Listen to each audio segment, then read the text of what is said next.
Well, I can kind of open us up here then. Did we already do introductions, Eleanor? Yeah, so I think a lot of the folks on the call right now are Madison Bikes board members, and the idea behind this meeting was just to be able to talk, openly about winter biking and all of its challenges and joys. And really, if folks in the community have had struggles with certain aspects of biking in the winter in Madison, just to hopefully share some, tips and tricks to make your winter biking experience more enjoyable. Um, I think sounds like we have some young winter bikers on the call, so that's very exciting. Can be extra challenging. I'm not an expert in that field, so somebody else would have to answer questions related to little kids, but I'm sure someone can do that. I think I'm the only one who wore my winter biking outfit here, but it's all about wind protection, right? Um, so, so yeah,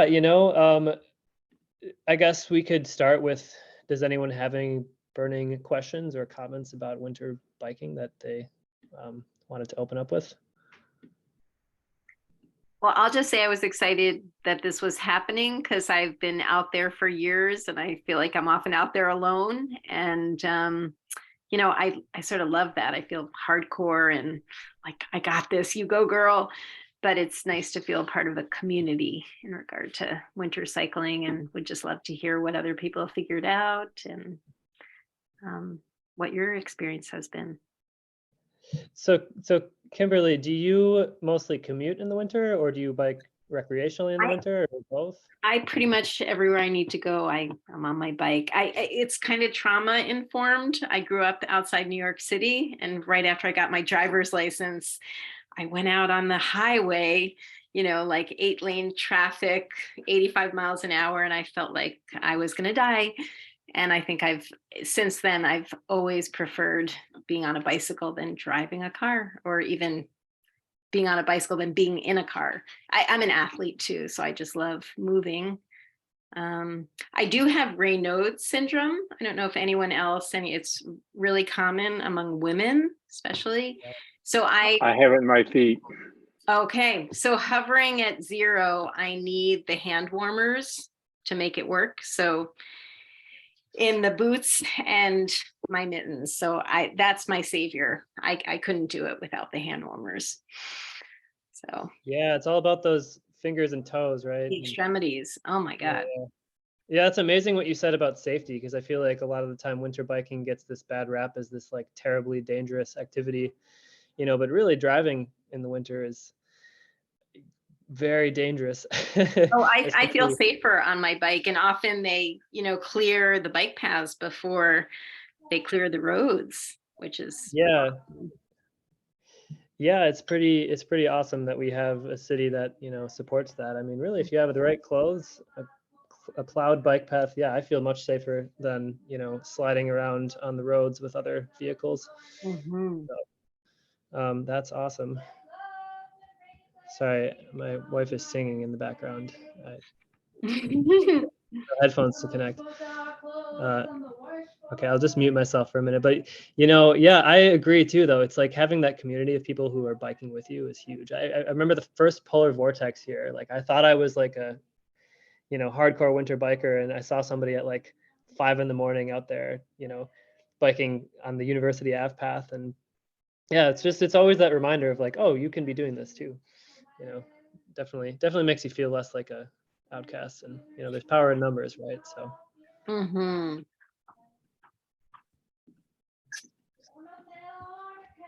Connor, I can tap in if you need a moment.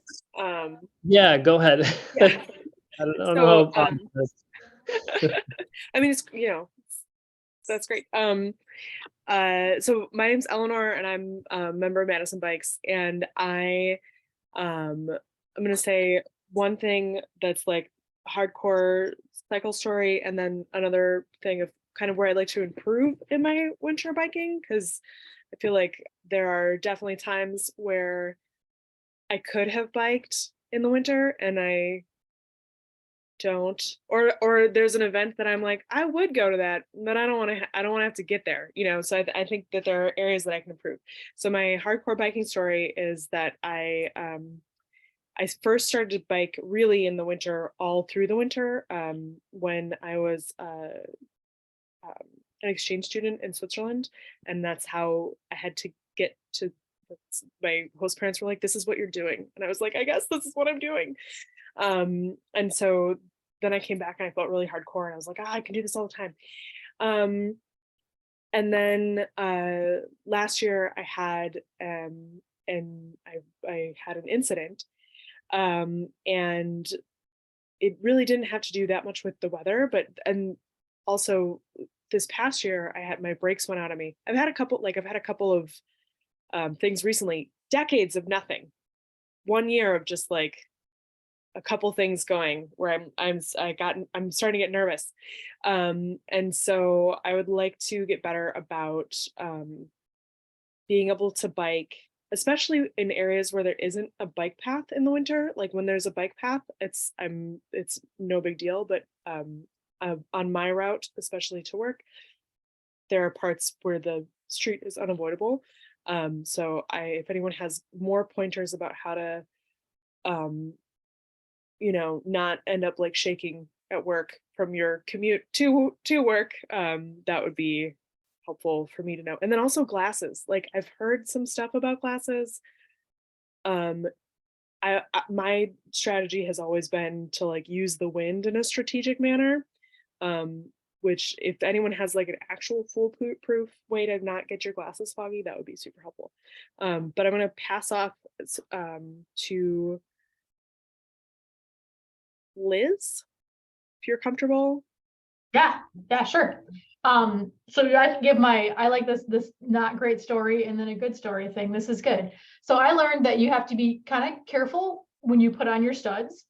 I put on my studs a little too early. I put them on, well, actually I shouldn't say be careful when you put them on, but be careful and realize that your bike behaves differently when your studs are on concrete. So I put my studs on around Thanksgiving a couple years ago.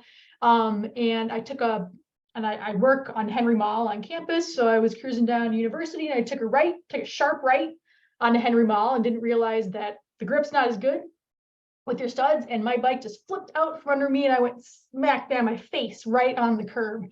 So I had this huge shiner, didn't hurt myself other than that, which was great. But it really was like things are different with those studs on ice versus concrete. So I learned that lesson kind of quickly. So I don't have my studs on yet, but I know that next weekend's supposed to be more snow. So I'll probably have to put them on eventually. And I just want to share like my favorite winter piece of clothing. And I see these all over the place. So they're actually on Amazon and they're for about like $30 and they're For You cycling pants.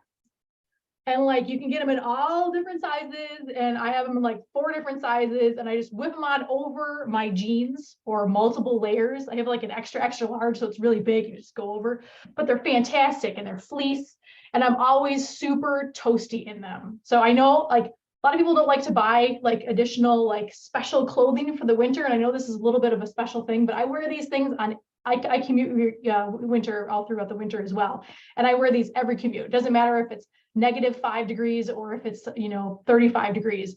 They're fantastic. So I'll say it again, For You cycling, and I get them on Amazon. They're about $30. They're pretty cheap for some decent pants.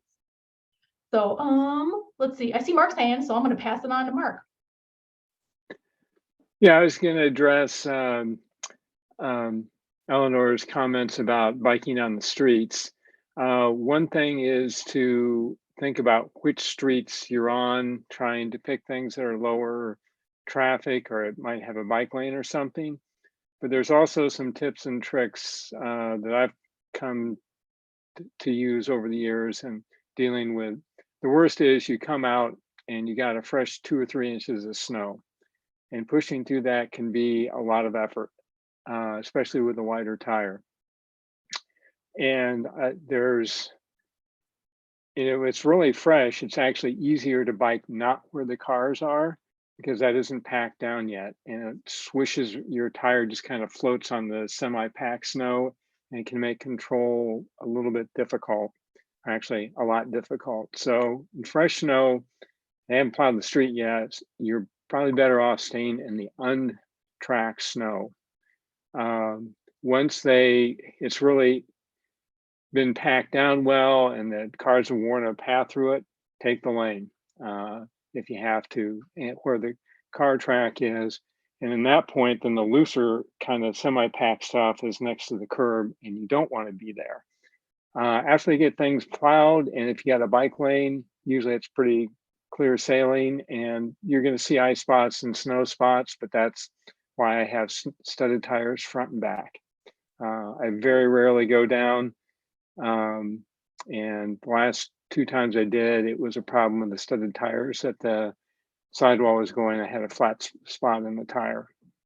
So that's one of the things I look for. And you get very good about watching where you're going and looking for those snow conditions as well. It just starts to become second nature and knowing, okay, I need to be over here. Okay, let's take this route. It's usually better in these conditions, things like that. It's good to also have a couple different routes you can take if necessary.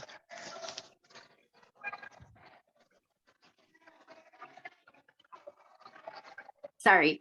I don't know if anyone else would agree with me on this one, but sometimes when I'm in a rush and I need to be kind of on a busier street, I'll take the sidewalk. I mean, if there aren't many people walking on the sidewalk in the winter. And I'll move out of the way if there is a walker, but I try to avoid that being rushed in the winter, but sometimes it happens. And the one other comment I'll make of something I've really figured out for myself psychologically, like when people ask me, how can you bike all winter? For me, it's like brushing my teeth. I don't think, oh, do I want to go out today in the, in the snow and ice and the freezing cold? I just do it. So it's just a habitual thing. And we keep the heat low in our house. So I think that doesn't make it as difficult kind of going in and out. Yeah, so just do it. And that's what I tell people. So you can offer that advice, kind of like you just brush your teeth. You'll get into the habit. It'll just become a habitual thing. Like I know people who used to winter bike and then maybe they had a child. I'm thinking of a friend who had a child and got into the rhythm of driving and then never got back to biking. And I said, well, you're completely able-bodied, just decide and do it. So my little advice to offer to people. And you can see what about parking too. Like, isn't that amazing? You just bike up, you feel great, you park your bike. I work at West High School and there's no parking. Like everyone complains about parking. I'm like, well, it's never an issue for me. The parking thing is amazing, isn't it? And this is what I tell people too, is like, I feel like if I have to drive, I'm colder than I am on my bike because you have to sit in your car. I mean, unless you're one of these people that turns their car on 20 minutes in advance and like lets it warm up and all that. But then you have to worry about, you're burning a bunch of gas to stay warm for, some small commute. But yeah, you get warm so quickly when you're biking. And yeah, then you don't have to worry about parking. You can kind of just walk right inside. But Kimberly, I just wanted to touch on what you said about biking on the sidewalk. I used to commute down Gorham across the isthmus.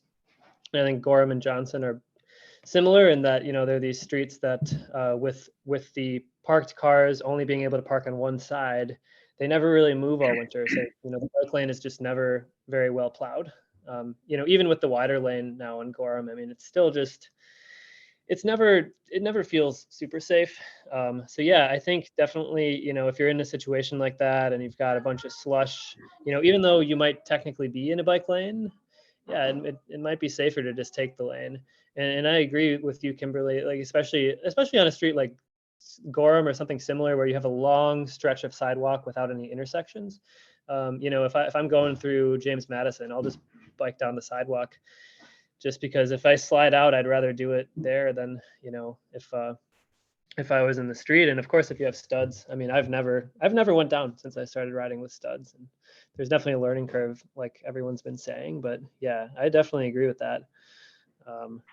And of course you just got to be really careful at those intersections because drivers just don't look for bikes coming through them. And, it's easy to go over somebody's hood at an intersection too. So I'll I'd just like jump in. Go ahead. I'd just like to make a pitch for laziness. I'm lazy by nature. Getting on your bike and riding to work, commuting, means you don't have to shovel out your driveway. So if you're lazy like me, biking is a good thing. I was just going to add. I'm going to use that to sort of jump in and say, I'm going to make a pitch for if people are just considering winter biking. I know we've got a bunch of hardcore people here, but maybe there's a few people on who are just learning how to bike in the winter. You don't have to do it every day especially if you have a good bus route. My philosophy for winter biking is generally we don't get, they plow the hell out of the streets, they salt and they sand it, and within a day it's clear. So on those days when it's not clear, I just take the bus. Maybe I'll walk. It depends on how far it is. But it kind of makes you feel a little bit better if you're not sure if you can do it, to just allow yourself to take the bus if you need to. And then you can just bike when you feel comfortable, and it gets easier and easier. I had a conversation many, many years ago with someone who came up to me at an event and said, I didn't think I could bike in the winter, but it got colder, and I just thought, well, I'll just put some extra clothes on and, see how it goes. And I'm not going to bike all winter. But then, I just kept going. And it's really not that bad. And now I bike all winter long, and it's because you encouraged me to do that. And, just try it out and see how far you can get into the winter, and then use the bus if you have to. I was going to say, one comment was about people thinking it's so cold and that, and I usually ask them, well, do you cross country ski? Because it's much like cross country skiing that you warm up as you're doing it. You need far less clothing than people think. People are surprised when I get into work how little clothing I have on, and it's in the mid-teens or something, and it's like I'm nice and toasty. So that's one way I approach that question. That people, oh, it's so cold. It's like, not really. So one little tidbit, and I would agree with Robbie. There are times I don't bike. Usually it's after we have one of these major snowfalls of like 12 inches or something like that. And it's like, well, I'm not driving to work either because everything's shut down. So it doesn't make any sense to go anywhere. I'll wait. When it stops, I'll shovel out my drive and my sidewalk. And when the plows come out after that, then I'll bike in. And probably I'm not going to be driving in until they come with the plows anyway. So what difference does that make? yeah, definitely agree with Mark. I feel like getting sweaty is even sometimes a bigger concern. So trying to get some clothes that have good ventilation, just thinking about it like an athletic activity, I think can go a long way, because once you get sweaty and then if you slow down for a while, then that's when you get cold. So yeah, I always try to have some pit zips on my outer layer, and be able to unzip a few layers if I'm on a longer commute. And then totally agree on using the bus too. I mean, with what Eleanor was saying about finding the best routes, I mean, really in the winter, sometimes, there's just not they just don't plow the bike lane. And if you need to use it, and you haven't had some time for some of that snow to melt, and, to get feeling a little safer, and if you don't feel comfortable taking the lane, yeah, I feel like the bus can be a really good sort of connector. I mean, I used to have a route where going home, I had a safe route on paths, but going, to work, it wasn't as easy. So I would just throw my bike on the the bus rack, and then I could still ride home after work, and I wouldn't have to, worry about getting out exactly on time to catch the bus. So, I think getting comfortable putting your bike on the bus too can really help with this type of stuff. I mean, and if anyone hasn't done that before, it is so easy. I mean, you unlatch the little rack in front of the bus, you pull it down, pop your bike on there, and they have some good YouTube videos on how to do this. That actually the city made one. So if you have any curiosity about that, I would recommend checking that out. And I just wanted to touch on one more thing that Eleanor said. So somebody mentioned that stuff with the cat crap for the fogging. My foolproof fogging solution has been to use ski goggles. I think these are like controversial for some people, just think they look kind of weird, and I mean maybe they do, but I have never been let down by these. And I mean, I think the technology behind ski goggles now is good enough that really you can fit glasses underneath most of these, especially if you get kind of one of the bigger frames. And I mean, if I have this like wool thing, it's breathable. So you're not like breathing a bunch of air up into your goggles, and then you just put the goggles right over it. With my helmet and just like a little neoprene hat like this, I have never been cold. Like my whole face is always comfortable. It never has fogged up on me, even if I have glasses on underneath. And I highly recommend the goggles. I feel like that's the one piece. And maybe I'm just kind of, I like to be cozy at all times. Like this is maybe overkill for some, not so cold days, but it's never been uncomfortable and it's never been too hot. So I definitely really like these kind of like wool neck gaiters, and then just the ski goggles over the helmet, I think has worked really well for me. I will jump in as somebody who wears glasses. And so I think that my strategy has been developed over the years. Number one, my commuter bike tends to be a lot more upright, and that helps a little bit.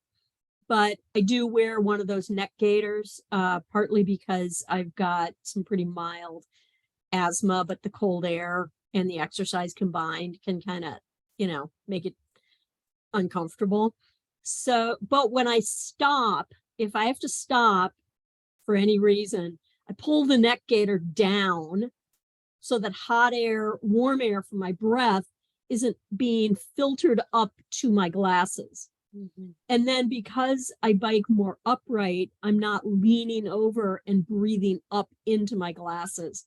So I think keeping your head up, if that's your riding position, and especially when you stop and there isn't wind going by, so they won't fog up, that helps a lot. That's when I find the fogging up usually happens when I stop and I don't, and I'm breathing up into my glasses. So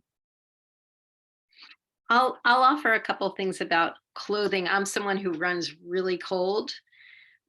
So I actually have a neck warmer that's kid size, and it's pretty tight up against my face. And I like that because it's just right there. And I wear a down coat. I mean, when it's like in the teens or hovering at 0, because I do run really cold, and I'm sweaty when I arrive where I'm going, but I used to wear wool long johns, long underwear, and now they make all kinds of material that really wicks the moisture. And I find, I don't sweat that much. I don't think I smell, but the moisture is wicked enough that once I'm inside, I dry off pretty quickly. And I'd rather be on the warmer side than too cold. And also in terms of locking and unlocking the bike, I have liners, just thin liners under my big down mitts. And that really helps. I can actually like maneuver my lock with those liners. And I also wear liner socks, and then I'll often wear thin wool, thick wool, and then my big boots. So I have to stay warm. I'm almost fearful of being too cold. So because I don't have much body fat and I just run really cold. So I would rather sweat some and just have that moisture be wicked over time once I'm inside. Oh, and one other thing I wanted to mention, I am freaked out every time I go by the Phantom bikes. They make me think. So what you shared, Connor, about safety, I'm always really aware that cars are not looking for bikes out there. And especially if it's dark, the lights, I actually have 2 bright lights on the front of my bike, just in case one goes. So someone was just killed on an older man on John Nolan about a week or 2 ago. Yeah, I think that idea of having backup lights is really a good idea, because I feel like that's definitely happened to me, where I'm like, I guess I'm walking my bike home now because I forgot to charge, or the battery ran out more quickly than I thought. So yeah. I have a question for folks, people who just joined, people who've been with us, on a kind of a slightly different topic of, do you have places that you have ridden in the wintertime that you're like, because we've been talking a lot about commuting, but I'm interested in hearing from people about their favorite, maybe it's part of your commute, but like a favorite leisurely ride, like if you wanted to go out and enjoy a beautiful winter day, despite the cold, where would you ride in Madison? Where's a good ride? Go out on the lake. If you have studded tires, going out on the lake when there's not too much snow, it's beautiful, because a lot of us may not, unless we have boats, kayaks or whatever, we may never get a chance to see the city from that perspective, and it looks really different. So if you have studded tires, or if you have a fat bike and there's a lot of snow, or studded tires and there's not a lot of snow, go out, ride on the lake, and it's really, really a blast. It's just kind of fun to get out there and see it differently. You don't have to go too far, but just being able to look back at the shoreline a little bit looks different.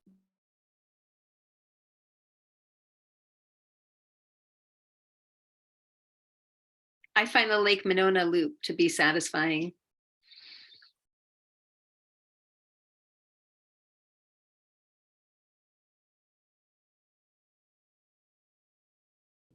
Yeah, Harold's joining in and saying that the Lakeshore Path, because the university does a pretty good job of sweeping. They don't, the unplowed portions, they just sweep it. I'm sorry, the unpaved portions, they just sweep it. But they do a pretty good job of clearing the path. And it's really cool to see sort of ice sculptures and things like that. And before the lake completely freezes, look for migrating birds. There's usually tundra swans. And today I took some pictures of what I call a flotilla of coots. And there were some loons out on the lake and things like that. And there's some ice sculptures along the branches and things like that. So you should say what that course was. It was My kids have pretty standard like kids bikes. They're elementary kids, but there's a kids bike path parallel to Cannonball Trail, not far from the Leopold School, and it's like these rolling hills, and I think it's fun. I'm not an excellent biker, so it's fun for me and fun for the kids. So I think it's fine to ride on all winter. Are adults allowed? Yeah. Cool. Yeah. There's Erica, no. Are you talking about the pump track? No, they built some kind of trail that parallels. It runs from the Leopold Elementary to the pump track, and there's a couple different loops. So like there's like 3 or 4 parallel tracks, and they're like done in gravel, and they're just kind of sloping up and down hills and a few little banked turns. I mean, it parallels the Cannonball Trail, so it's not too intense, but it's a fun little thing. It's amazing what they've been able to build over there. Just with some community support and some cooperation among different groups, and yeah, that's really awesome that your kids are able to use that. Yeah, I wish I could say I was part of it getting built. I'm pretty new to the community, but I'm glad it's there and we use it. Yeah.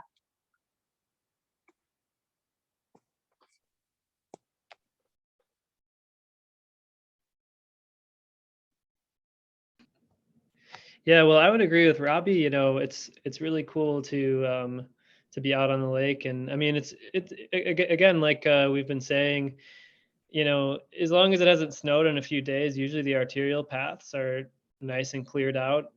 You know, even on weekends, and you can kind of get wherever you want to go.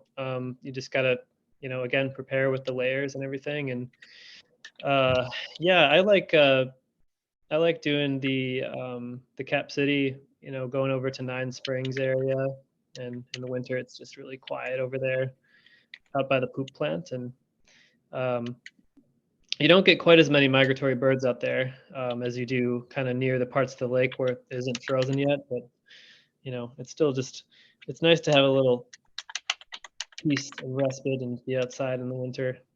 I really like the also by where Harold was saying, you know, if you take the lakeshore path over to uh, kind of the bay over by the hospital, you know, sometimes there'll still be some liquid water over there, and yeah, there's all sorts of coots and cool, you know, winter birds that you don't get to see at other times of the year. And then once it gets frozen over there, you can walk around and see all the reeds and everything, you know, and be out by Picnic Point, and sometimes you'll catch some cross-country skiers on the ice out there too, and can have a little, you know, a little communion of winter outdoor activities together.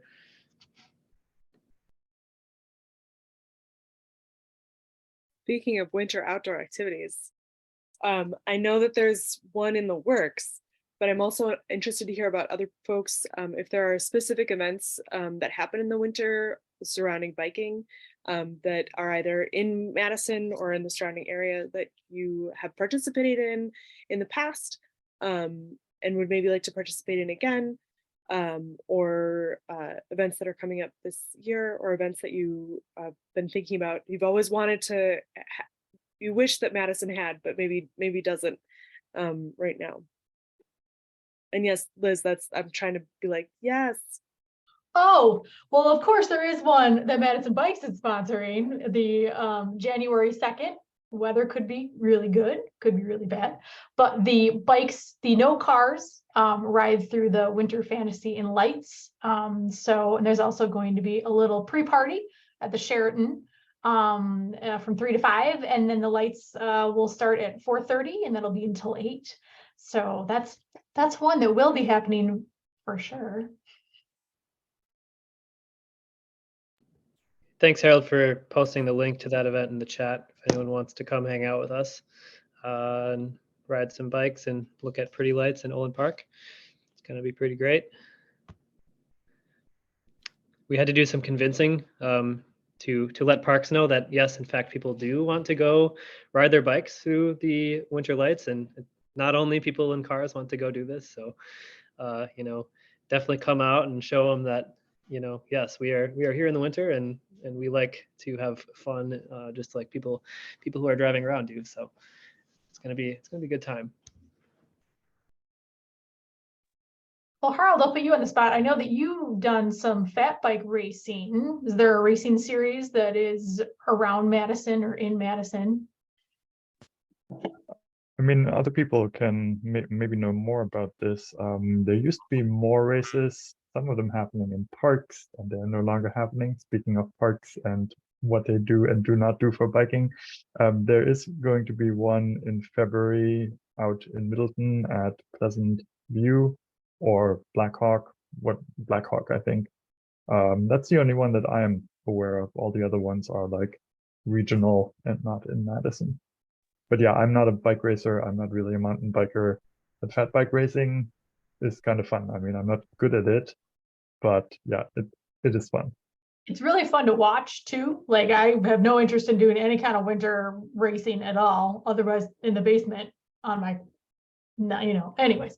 But it's fun to watch because people wear costumes, and it's super fun to watch these races and just kind of be in awe of what people are able to do on bikes on snowy trails. Yeah, a lot of the time the cyclocross championships, you'll get some good snow riding.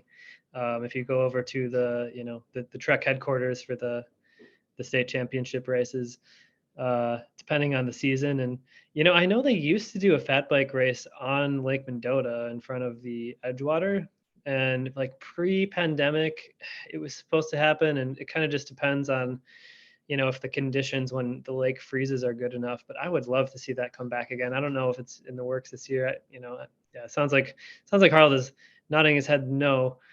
I, But I know th- I historically you've done some stuff like that. Yeah, I think they gave up on it after it failed for like, I don't know, 3 or 4 years consecutively because yeah, you have to have the right condition, like not too much snow, not too little snow, little ice, but not too much ice. And yeah, I think they just gave up because you organize this thing and you have to cancel at the last minute. But yeah, maybe there can be something less organized happening. It was part of the frozen assets weekend, and then they had to keep canceling the frozen assets because of like conditions, like it not freezing and stuff. But ages and ages ago, before people really had fat bikes, there used to be an informal ride out to Picnic Point from Memorial Union, and it was just everybody would just meet up at Memorial Union, ride out to Picnic Point, and then come back. And one year when I was sort of semi-organizing it, we had too much snow. We had like 8 inches of snow, and everybody said, "We can't do it. There's too much snow." So. Yeah, and the sad thing is, there's some great winter fat bike riding. If that's what you're into. Unfortunately, it's hard to get to any of the good spots without using a car. I know if someone just has the urge to do this, like going out to Camrock, Camrock mountain bike trails, they plow those for fat biking in the winter. And that's a whole blast. And, I think some of the other mountain biking trails, it looks like there's a race at Black Hawk. Yeah, so I'm sure they just plow their trails for fat biking too. And that's sort of a whole different thing to anything you would encounter just biking around the city. but yeah, it's a lot of fun. And I've never actually done a race before. I've only ever done cyclocross racing, but that sounds like a wild time. Yeah, if Go ahead, Harold. Yeah, if you want to go like not racing, just riding on your fat bike on mountain bike trails, I mean, Seminole and Quarry Ridge are both reachable on the bike path.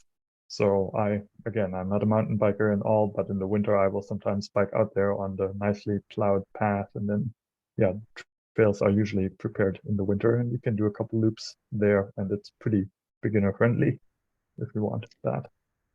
Oh, that's awesome. I didn't know Seminole and Quarry. I didn't know they set those up for fat bikes. That's amazing. Yeah, especially Seminole. You could have a nice easy loop there. Boy, I'm curious how that looks in the winter because they've got some like new drops and features and stuff they've set up there. That'd be a whole adventure for sure. That's great. And there's a group ride on Mondays actually that goes all year. It's called the Meathead Ride too. If we're talking about just events to do on bikes in the winter, it's sort of like a there's a lot of I guess maybe like dude energy there, but it meets at Ford's gym at 7:00 and kind of goes year round. I've only ever made it out to that once, but I believe they go year round. And if you just want somebody else to ride with in a winter evening, there's tends to be some sort of group ride happening too. Do you know how long their ride is, the Meatheads? I think it's usually a lake loop, and sometimes they add the arboretum. So pretty reasonable. I mean, if it's leaving at 7, it's already dark outside, but yeah, I think they don't want to be out too late because it does get just colder and colder.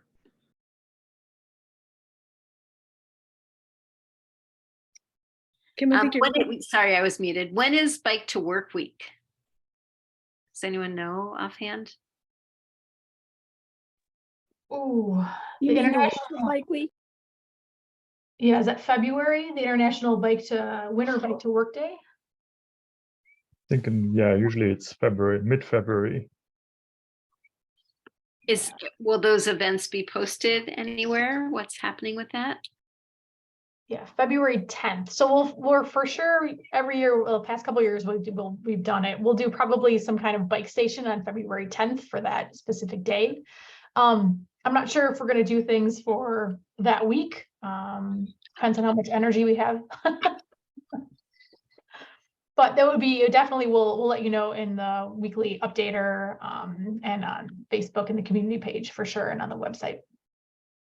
Yeah, and I mean, if people want to organize or help with organizing something, I mean, please send us an email because, yeah, as Liz said, we only have so much energy to do stuff ourselves, and sometimes in the winter, it can be like you put something together and then it's the most horrible day with freezing rain and whatever, and you have like 5 people show up. So yeah, if people want to be involved, please shoot us an email. Yeah, we're all volunteers on the board here, so we tend to have some other stuff going on too, but yeah, it's always a matter of hours left to put into things. And But we have had some really good winter bike weeks in the past, and I don't know if you've seen those in your if they're on your commute path at all. But we'll have like commuter stations that'll have coffee. And have you been able to take advantage of those at all, Kim? I did last winter. I happened to just run into them. It was great. So yeah, right along John Nolan. I thought you looked familiar. I was like, I think we have a picture of you, I think, too. Oh, really? Yeah, I came by last year. This is so cool. Oh, fun. Wow. Yeah, those are great. I can never get up early enough to get the donuts, but they're there. And that's, they're never quite on my route. Maybe this year I'll get up early and get a donut. I'd be happy to help with that, or at least hang out there for a while, go to work early that day or stay late. Yeah.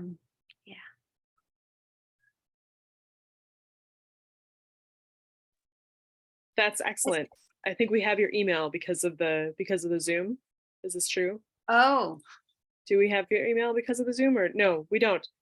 Give us your email. Okay, I'll put it in the chat. Contact you with us. Okay. And anyone else who's interested in volunteering, please put your email in the chat.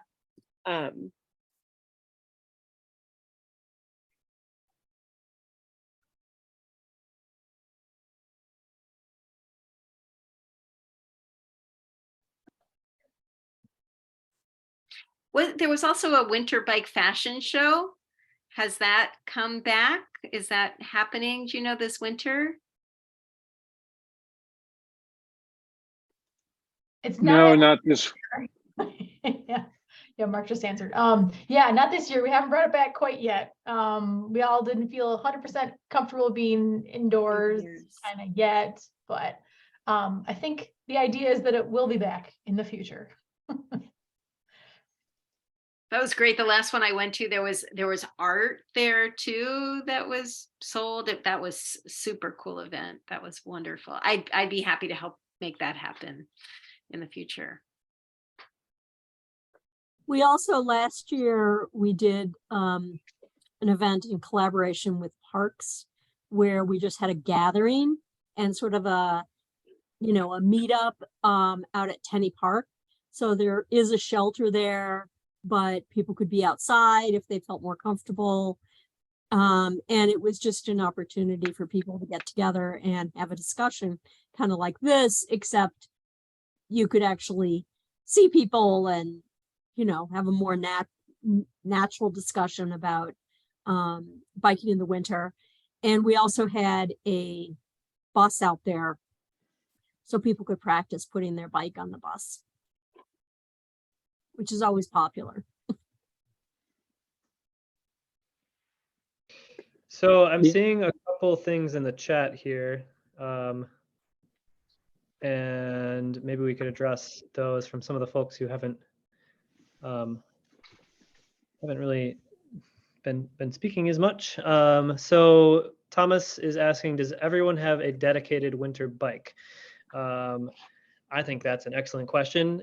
I think there is a healthy debate on having a sort of junker bike that you let be slowly eaten by salt and sand, versus, meticulously maintaining your nicer bike and just putting studded tires on it. I personally don't have a winter bike. I think that came from having such a small apartment that I could only have so many bikes.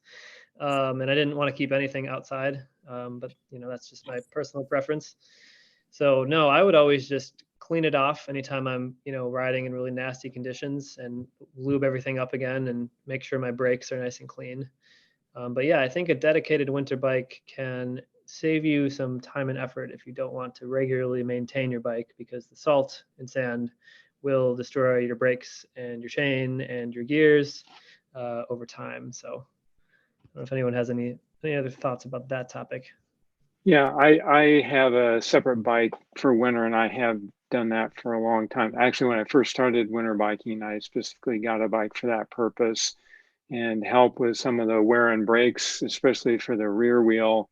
I have an internal hub I run in the winter, but those aren't foolproof either, and you do need to strip those down once a year to lube them. But it has a rear drum brake, so you don't have the problem with your brake pads on the rim, which in one winter you can wear out a rim. So I have a separate bike for that. And then I see one about gloves. I have a whole setup, and I can actually go get them and show people what I do for gloves, starting at about 55 degrees, which is where I start wanting something cover my hands, all the way down to well below zero with glove liner and great big mitts to keep my hands warm. Yeah, so I want to talk a little more about the hand stuff too, because this kind of plays into having a winter bike. I think if you have a bike that you can get some bar mitts for, if anyone's unfamiliar with those, they kind of just go over the handlebars, whether you have flat bars or drop bars. Those can do a lot for keeping your hands warm. They're kind of just made of neoprene, and they really help block out any wind, which I think can just kind of seep through even pretty thick gloves on longer rides. So if you have those bar mitts and then you have some nice warm mittens to go under that, I think mittens tend to work pretty well to keep the fingers warm, compared to having gloves. And then sometimes you can get mittens that have a place to put a hand warmer in them. And all of those can help keep those fingertips warm.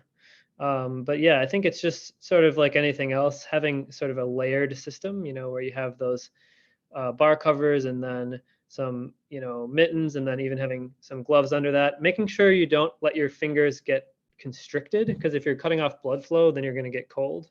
So having some breathing room in there for your hands too, I feel like is really important. But yeah, you can just keep those bar covers on, your winter bike or whatever else, you put on your winter bike, like full fenders and anything else to protect you from the elements. I think that can help. And as far as ears go, like I said, I've never been let down by, I feel like you don't need much covering your head. I keep a really thin cover, and it's just totally windproof. As long as it's covering the bottom of the ears. This is Gore makes this one. Pearl Izumi makes a similar one. You don't need much, especially if you have a helmet over this. And I've never had cold ears. So I think it's really just keeping your ears covered the whole time with, some kind of like neoprene fabric, or, I mean, I would definitely recommend wearing a helmet in the winter, but if you're not wearing a helmet, just having a hat that really comes down over the ears. I think that helps. I think this kind of hat has worked better than anything that I've done though. Like, and this is, these sort of winter biking hats, they're kind of made for this, and I think they work well. Mark, did you want to show us your? Yes. So to start with, down to about 55 degrees, I wear just regular biking gloves. And then below that, I put liners, and then put gloves on, my biking gloves over that, like that.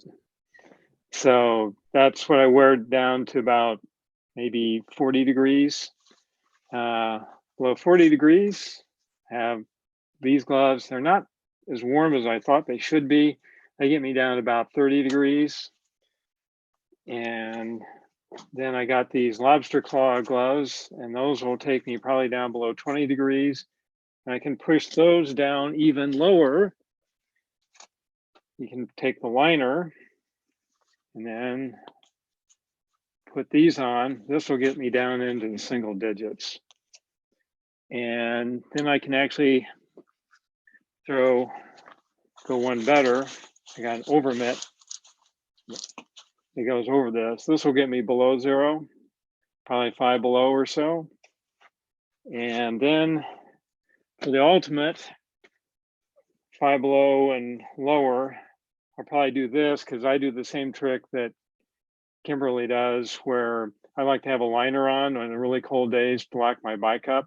So I can take this off and not have bare hands on the steel and that. I then go liner, and this big bad boy like this. These have never let me down. I've done these, used these down to 20 below 0 without any hand warmer in them at all. Mark, is And I that some have sort of spacesuit, or what is that outermost layer? you have? This is basically a ski glove, a It looks downhill very, ski glove. very chunky. Yeah. Yeah, it is. And the other thing I do, shifting can be a problem with this, but I have a grip shift for my winter bike. So that's not a problem. It's works pretty well. That's another thing you might think about is what your shifting is, because if you have too bulky of gloves and that, working the brakes and the gears shifting can be a little difficult. And I saw that by have just one shifter for the internal hub, and that's a grip shift. And that works just fine with a big bulky thing like that. So that's how I cure that problem. Awesome. And I saw Harold put some stuff in the chat for some cheaper options for folks that look pretty warm, and I'm sure you can trust that they work well, since I know Harold bikes year round as well. So that's awesome. And then I see Kyle has his hand up. Did you have some tips you want to share, Kyle? Yeah, I'll give a couple tips. So a couple things that I do that don't cost anything are, one of them, I put my coat on and as much gear as I can about 5 minutes before I leave. And so then I'm nice, hot and toasty before I get out, because it usually, you start cooling off before you start heating up. And I find that makes a big difference. And so I'll be like, just finishing up my breakfast or something, and throw a big coat on, make sure I'm nice and just almost sweating hot before I leave. And then another one is just bringing 2 sets of mittens. So I have like a heavy set of mittens, pretty similar to the knitted ones that Harold has. I think they're about 50 years old. They're nice wool ones. And then I have a thinner pair. And then like, if it's really cold, I put both of them on, like Mark says. And then if it's not cold, I'll switch though halfway. So I find that if it's really cold, I usually want a really warm mitt. I'll start heating up and then taking the time to like pull over and tuck them in and put on some lighter ones. I find that's usually the best blend. I end up sweaty or cold, the other 2 options. So just changing, same with unzipping my stuff. So I'll usually go a little warmer and then unzip as I go to sort of keep my core a nice temp. That usually is pretty effective. And that's a good point Kyle brought up about switching during the course of the day. I tend to have stuff for the coldest conditions I think I'm gonna have, but I also have stuff for a little warmer, because I know coming home it might be warmer, or you get one of these things where it's really cold and it warms up with a warm front coming through during the day, and what you wore going in, you're going to be roasting by the time you get home. So I dress in layers. I'm actually wearing part of what I wore to work today, and then I had a windbreaker over that. That's all I wore. Coming home, I could almost get by just with this by itself. So I had pit zips on my windbreaker wide open and unzip halfway to not get too warm. So having that ability to adapt to the different conditions, because they can change pretty dramatically. I think Harold has his hand up.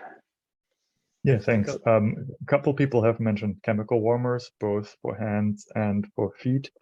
And I really like those too, but for many years, they felt kind of wasteful because they last like whatever, 3, 4, 5 hours. And I used them on my way to work for half an hour and then you throw out, and it cost like $1 each or something like that. But what you can do with them, which I found out a few years ago, which has been really great, you can put them in a Ziploc bag, or at work I have a little canning jar that's airtight. So basically you put them into something airtight, which deactivates them, and then you take them out and can use them again. And you can do this a couple times. So you get like the 5 hours out of them, but over several rides. And since then, yeah, I'm much more willing to use them, and they don't seem to be as wasteful. I was going to add that I found that out last winter after using them for years, and I was furious. Of course, the company wouldn't advertise that because they want you to wait, throw them away. They're disposable and buy new. But yeah, it really works to freeze them. It's amazing. And I was going to offer, I have, I'm pretty sure it's a ski helmet. So someone mentioned that their ears get cold. It's all padded and it's larger, so it fits. I wear a significant hat like this one. I'll wear, a knitted cap or wool hat. So it fits really well over my neck warmer and a hat, and it actually has padding. So I feel like it contributes to warmth. And I also, my winter bike for years was a Trek Lime. Madison, they had they did an advertisement with these bikes and had hundreds of them at Budget Bikes that were used, but they were only used like once. So that was an amazing winter bike. It just I had problems with it the last winter or two, so I just got a new one. But the internal is an internal shifting system. And I just reached a point where it wouldn't shift on its own. So I just got a new winter bike, but that's what I had to add. Man, the Trek Limes, those are pretty wild. That's the one that shifts automatically, right? Yes, it shifts automatically. It was such a goofy little like 3-speed system, and then they got rid of it, I think, like after a year or two. It's funny, at Cafe Domestique on Willie Street, they have a Lime bike built into their coffee rack because the owner he used to work for Trek and he thought these limes were like so amusing. I heard that, and actually I just got rid of mine and I heard that he wants it. Yeah, my Trek Lime. Collection of limes. Awesome. It looks like we have another comment here from Thomas in the chat. What about hydration? I like warm water in colder weather and end up carrying thermoses in my panniers. Is there an insulated bladder you can use in a hydration pack? That's a good question because I don't tend to bring warm drinks with me on the bike, even in winter. I know insulated bottles will take you so far, and you can get bottle cages that will hold like an actual metal thermos. I don't remember what the company is for that, but that can be easier than having it in your pannier because you can just pop it out, at a red light and then just open up your thermos and do it that way. As far as insulated bladders to wear on a hydration pack, I am not sure if that exists. I wouldn't be surprised if it does. I feel like, the snowboarding and mountaineering professions, we get all this trickle down technology from them that can be really great sometimes. But it looks like Harold and Eleanor might have some thoughts about insulated hydration. Yeah, maybe people know more about this than I do, but I remember I remember looking into this, and apparently one of the problems with the hydration packs is not that the pack itself freezes, but that the tube, that's where stuff gets frozen, and I guess you can't really insulate that. So you might have something liquid, but you can't access it. But yeah, maybe somebody else knows that there is a solution. Yeah, I was gonna say on that front, I would say if you could, the closest you can get it to your body.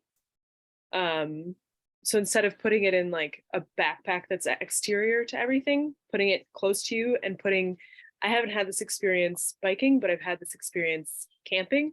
And making sure that the hydration pack is actually going through as close to you as possible. Is a way to go. So for example, if you have like one of those buffs or you have some sort of collar that's kind of protecting your neck and keeping that warm, and then having the hydration pack and having something over the hydration pack to keep your body heat close to the hydration pack. And yeah, that is what worked for me, but that was camping, not biking.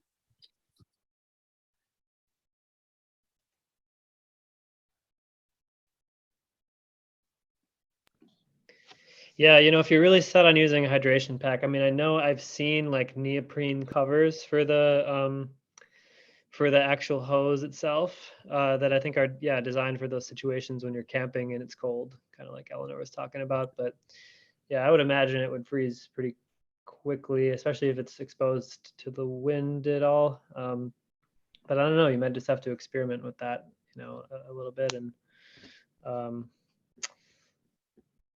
I guess let us know in the Madison Bikes Facebook group if you find a perfect winter hydration pack that works for you. Because yeah, sometimes you want more than can fit in water bottles if you're doing like a long ride in the winter. Okay, I'm seeing more comments now. And let's see.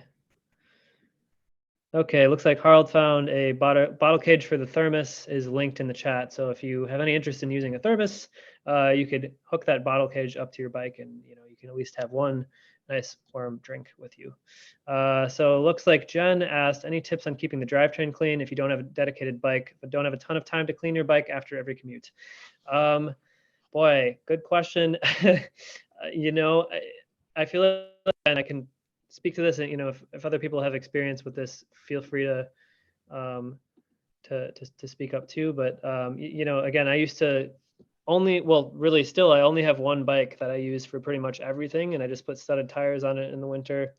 And yeah, I mean, the hard thing is, if you have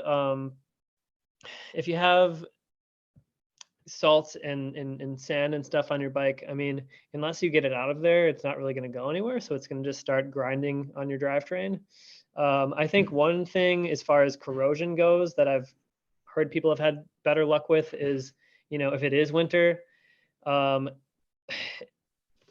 leaving your bike someplace where it stays cold can help, because like you get less of the freeze thaw where that like briny water really seeps into your components and can rust them out more. So I mean, I generally wouldn't recommend keeping things outside, locked up for long-term storage, because I just like to keep things inside. But I mean, if you have a garage that's cold, that could potentially help with that. Yeah, otherwise, I mean, you can get some lubes that like both lubricate and clean the drivetrain. Like I know Rock and Roll Gold does that, and that can at least keep your chain a little bit cleaner. Using hoses, if you have access to one, just spraying things down and then lubing up the chain. I mean, it's not like you have to do it every commute. Really, if you're doing it every couple of weeks, you're going to be pretty good, in my experience. But yeah, it's tough if you're riding in those really salty, sandy conditions, because it's kind of really hard to avoid picking that stuff up. Mark, do you have some thoughts? Yeah, I was going to say, it's probably good to have a stash of rags, like old clothes that you can't wear anymore and they're worn out. And I would recommend like once a week if you're bike riding, depends on how far you're commuting and how often. But for me, I like to wipe off the chain once a week and then re-lube that, and just run the pedals backwards, and you wrap the rag around the chain on the bottom run, and that will get a lot of the grit and dirt off there. If you got a little more time, you can use like an old sock and run that through. If you got regular gears, to run that through the gears. Do the same thing on the front, and then re-lube. Probably after a couple months, you're going to need to do a little more thorough cleaning, and you can get a bunch of stuff off of the water. There are also various chain cleaning things. Park Tool has one that I use, and usually after a month or a month and a half, or a couple times a winter, I'll get that out and really clean things up. Usually after there's been a big snowstorm and a lot of grit and sand has gotten all over everything. And to do that, I use Citrusol, which you can get at Willie Street Co-op to clean it. It works really great for degreasing things. Get your chain really pretty clean. You might have to use it twice, but yeah, if you're just wanting to do the minimum, just wipe off your chain once a week or so and re-lube it. And my choice is Dumond lube has worked well for me. Harald, you got some? I'm Go gonna ahead. speak for Camp No Clean. I hate cleaning my bike, and it's even worse in the winter because I mean it's cold and stuff freezes and all of that. And so I mean, yes, salt is bad, and yes, stuff wears down faster than under regular condition. But I think you can also get away with quite a bit. I mean, I was just riding my fat bike for the first time, I don't know, last weekend or so after having put it in the garage in March, all salty and stuff, and the chain was rusty and stiff, and I was like, ooh, okay, that's maybe not great, but I just put on some oil, rode a couple blocks, and it was fine again.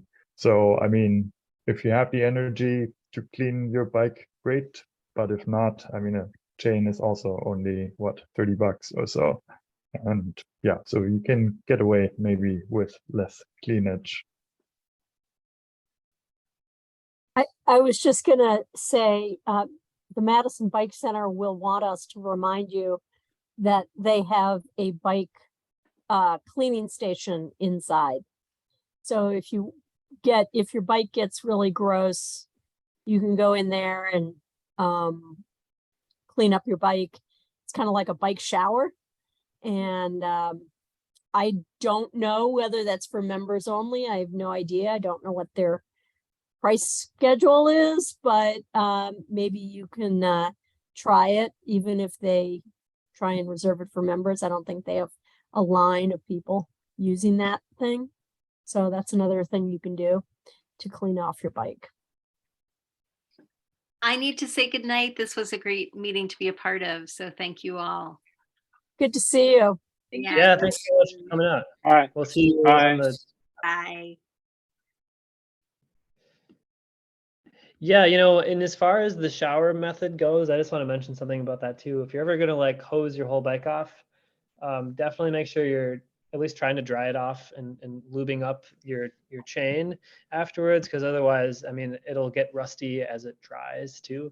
You might think you have a super nice clean bike, but we have hard water here too, and you can still have issues with that even after you spend a bunch of time cleaning it. So, but I have also heard a story from somebody who did like the whole like bike wash and whatever, and then took the bike outside and it was freezing, and there was water in some places that expanded and made like their whatever shift housing or brake housing explode basically. So caution is required with like, yeah, dry it thoroughly. I think that's a good piece of advice, Connor. Yes, your bike might explode if you don't do that. I was going to say, it's another argument for keeping your bike if you've got an unheated area outdoors where it's going to be secure, to just leave it out there, because if you bring it inside, especially if you wash it and then you take it outside, everything's going to freeze. And also if you bring it inside, you can get condensation from moisture in your house, and then that just makes things worse. So keeping it cold is actually better than letting it warm up every day. I was just going to say, what you do as maintenance also depends on what facilities you have easily available. If you're in an apartment or something like that, you may not have a good place to clean up. I've got a basement, so I can go down there and make a mess, and that's no big deal. But what I was talking about, I used to do this for years before I was living in an apartment, is just someplace where I could lean it up and still run the pedals backwards to quickly wipe off the chain, put some lube, and 5 minutes be on my way. So it's a real quick thing. It helps extend the life a little bit, makes it a little easier pedaling. And then once you get out of winter, do a more thorough cleaning.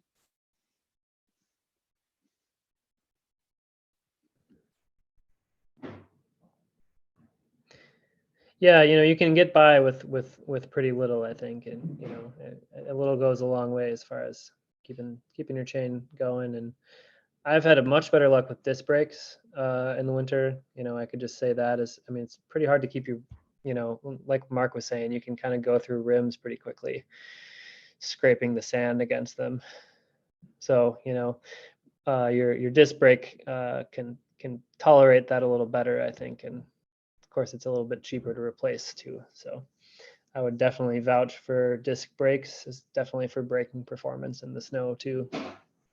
Of course, they're really, they can be expensive and you don't need them, but I definitely think those are a good thing too.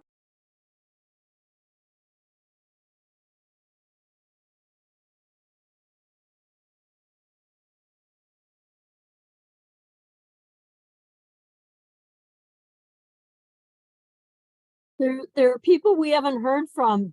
Jump in if you've got questions or comments. Doesn't have to be just Madison Bikes board people.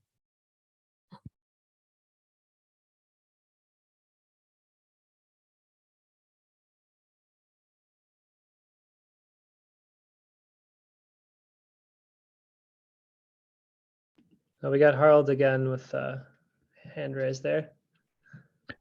Yeah, since I guess we're nearing the end and people maybe don't have a ton of more questions, one thing I want to mention early on, we talked about bike path clearing and which ones do and do not get cleared. If you encounter any issues while you're out there, I mean, yes, generally stuff is pretty well cleared, but there will always be spots that are not well cleared. Letting the city know about that really does make a difference. They have a form that you can use online to just like, yeah, hey, the entrance to the bike path once again was not cleared. Sometimes you have to complain 2 times or 3 times and then sticks over the winter and you have to do it again next year. But yeah, it is really helpful to do that because yeah, sometimes cities just not aware that they're always pushing the snow into a place where it shouldn't be. So it can be helpful. Yes, I think all of us realize that there are issues with the winter biking infrastructure before anyone else does. If you're out there riding it, you're going to see it. So yeah, definitely be the eyes and ears of the city, and that's how we get better things going forward. Let's see, looks like, okay, yeah, thanks for coming, Rachel. Hope you can make it out this winter at some point, maybe using some of these tips.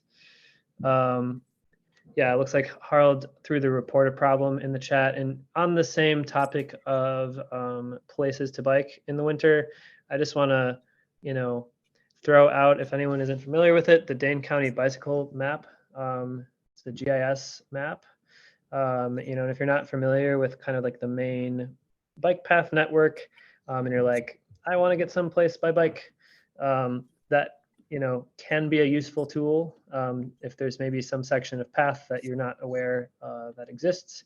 It takes a little getting used to use the Dane County bicycle map. I mean, if you just Google, the Dane County bicycle map, it's like an ArcGIS page that you can open up. And I find it really useful. If I'm in a part of town I'm not as familiar with and I want to know like, okay, what is like a very safe, place to be on. And the sort of, it's got like a yellow and green dotted line. That's all of the like path network, which, is more extensive than maybe you might think if you haven't done a lot of biking in all different parts of town. So I think that can be helpful with planning, because if you just throw something in Google Maps, especially in the winter, you can end up on some roads you don't necessarily want to be on. So yeah, it's good to kind of plan ahead there with your routes.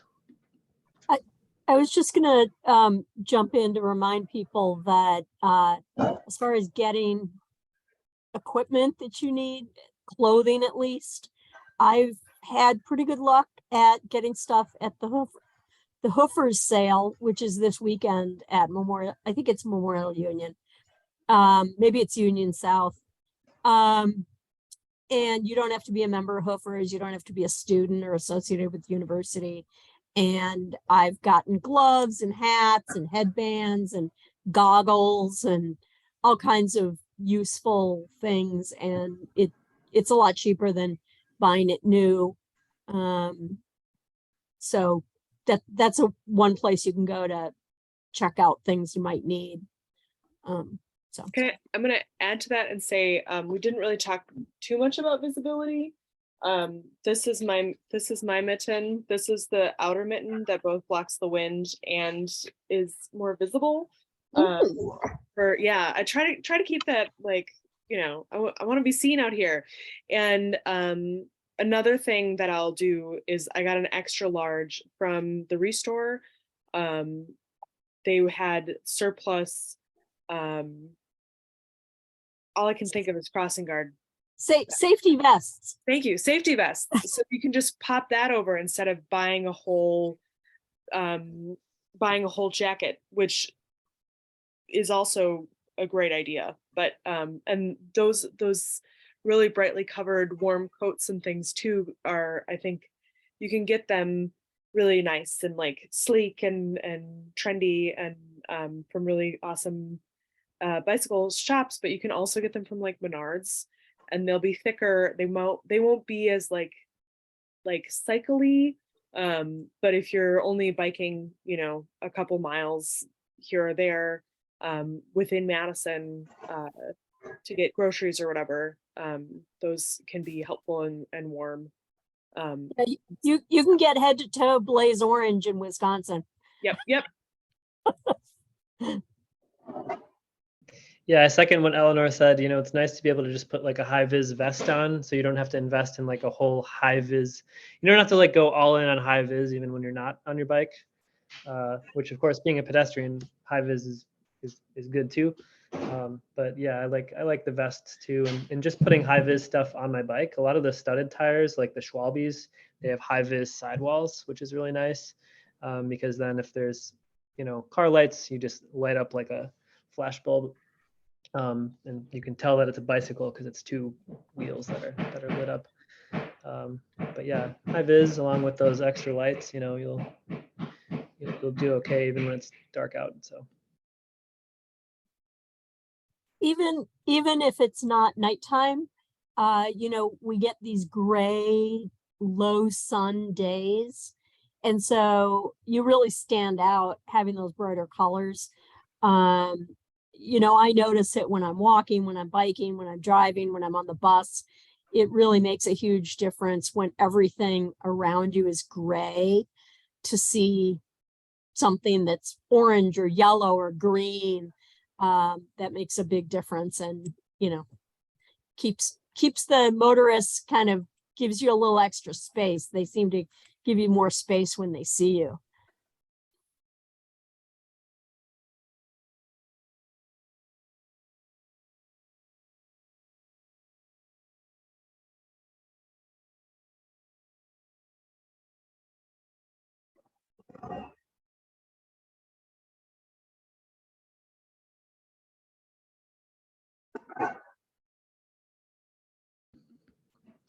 well, we've got about 6 minutes left on the schedule. I think one thing we didn't specifically talk a ton about that I know I had problems with in the past is cold toes.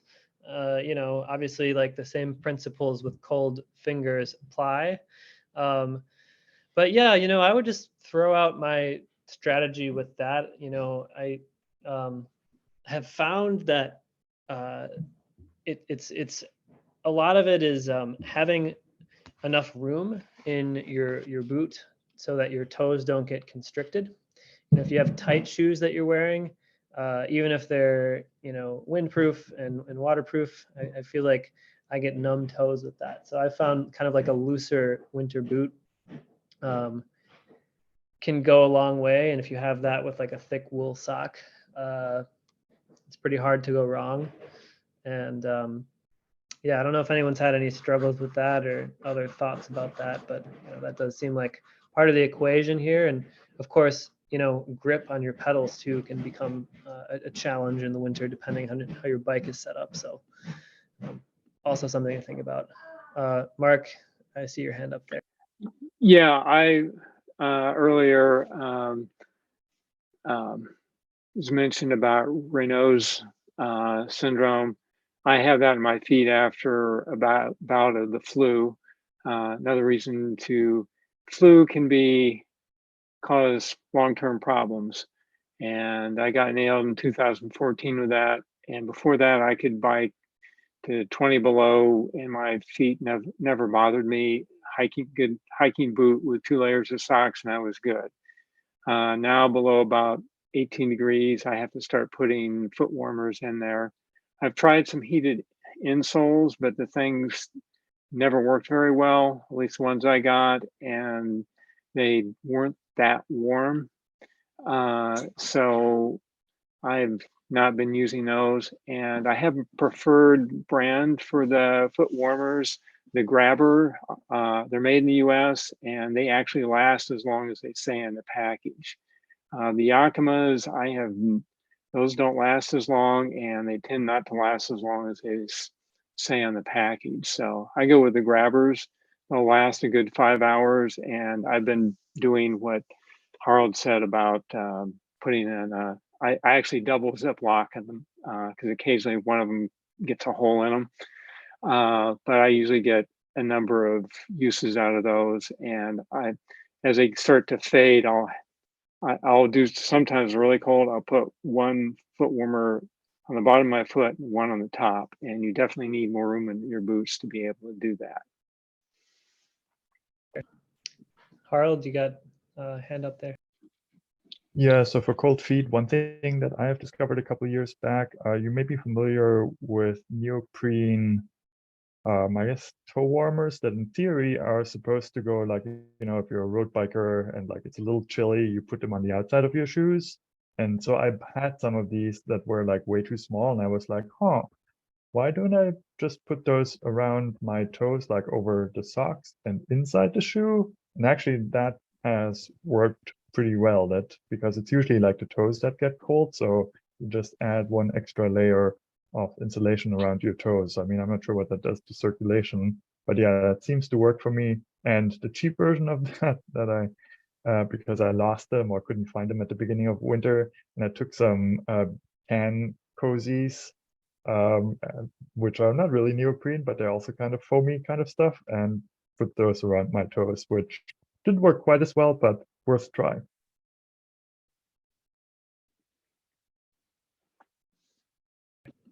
If you're in a pinch, and I know this from cyclocross racing, if you get 2 chip bags, like the kind, sorry, my spouse is hanging a painting.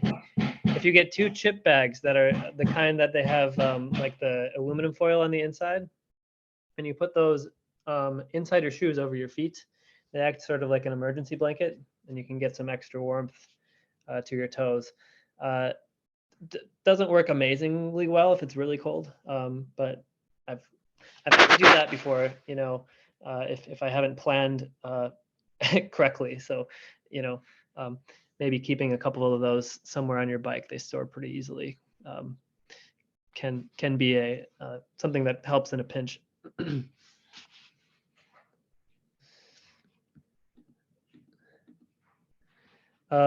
Well, I'm not seeing any thing else in the chat. Oh, it looks like, yes, my feet need to be warm before I leave the house. Yeah, so Jesse, again, this kind of goes with what Kyle was saying. It's so a down jacket works by retaining heat. None of these things have heat by themselves unless you're using chemical warmers. So yeah, I feel like there's a lot of truth to that, and making sure you're not leaving already cold, especially with fingers and toes. And one thing I found is make sure your shoes are someplace that's pretty warm, like especially if you have winter boots. If you store them outside and they're like 0 degrees when you put them on, your feet are going to get cold really quickly. So if you keep them inside somewhere where they can stay warm, that'll go a long way, because then the cold has a lot more layers to get through before it actually gets to your toes. So yeah, great point there. I agree with that wholeheartedly. That's a nice feature of hot water heat, is I have a little rack, and I put by the front door, and I put my boots and my gloves and stuff over the register. But when the heat kicks on a couple hours before I get up, then they're nice and warm by the time I'm ready to put them on and go to work. Well, we are at time for the meeting. So I hope all the folks who joined us outside the board learned a thing or two, and realized that there are lots of folks who are biking in the winter, and you're not alone if you are doing that or want to be doing that. And I hope everyone can keep making it out there. And if there's any questions that come up that are unanswered, anything that people think of as they try to get outside more, maybe, feel free to have these conversations in our Facebook group as well. I think, we usually on the board are checking that somewhat regularly, and you can get some good feedback there too. And of course, I mean, YouTube's a pretty great resource for all of this stuff too. There's a lot of folks that are trying to do this. So yes, thank you very much, everybody, for coming on. Did anybody else have any closing thoughts that they wanted to mention? Just really quickly, for the people who maybe this is your first Madison Bikes event, please join us at other in-person events that are going to happen later in the year or early in next year, because we're already almost there. So thank you so much. Yes, and if you don't know, if you go to madisonbikes.org, you can go to our calendar and see all of the other events that we're planning.